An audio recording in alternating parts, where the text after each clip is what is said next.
So this is a basic movement guide for Enter the Dragonfly.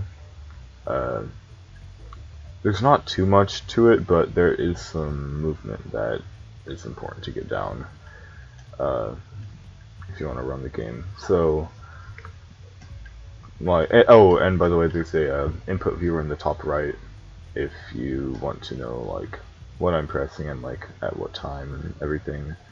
So of course it's like the basic jump with that flame charge and like that looking around and like head bashing with jump and then jump then triangle or Y.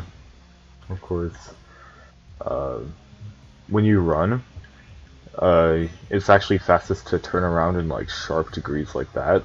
Unlike other Spyro games where you want to like avoid doing that, he'll just instantly turn around if you sharply turn away. But he'll like do that if it's not a sharp angle, so it's slower.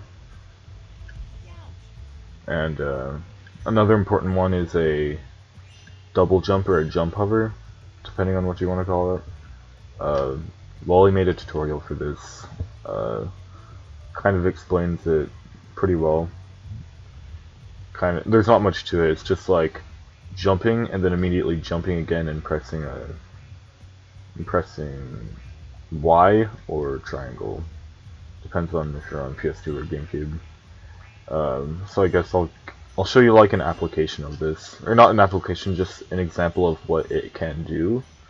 I'll let Sparks talk to me real quick, just for this example. So normally you like wouldn't be able to even think about jumping over this, but if you do it right, you can like. That's not doing it right. You can jump over the fence. I'm not doing it right now, but you can, trust me. So yeah, that's how you do that. Jump and then immediately glide first for like a split second and then hover. It'll add a lot of height to a jump and it's used in a lot of cases. So besides that, there's downwards flame. So whenever you flame in this game, after like if you basically flame charge in this game, your breath goes like it extends down, and that can be useful in a few cases, like in that fire challenge portal. So you basically just like flame and then charge down, and your breath will the hitbox will extend down, and that can be useful in some cases to hit some things. There's also head bash clipping. I guess I'll show an example of that in this level.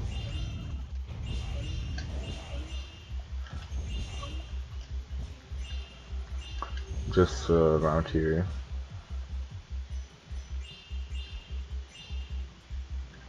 Okay, being here kind of reminds me of another movement tech sort of thing that is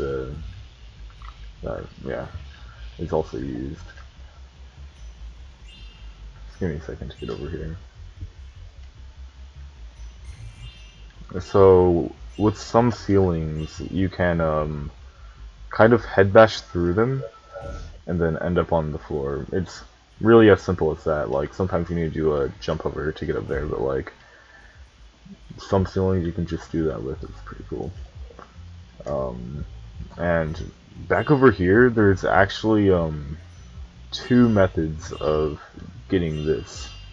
One of them is I think it jumps you slightly higher, but another one is far easier to get down. So this is the standard momentum conservation jump.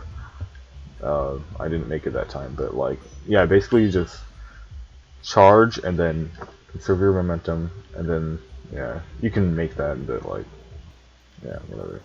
Then there's another method of doing it by jumping, charging down, jumping again, and then doing that. I did it really poorly that time, but you get the gist. Just like jump, do that, boom. The inputs are on the thing.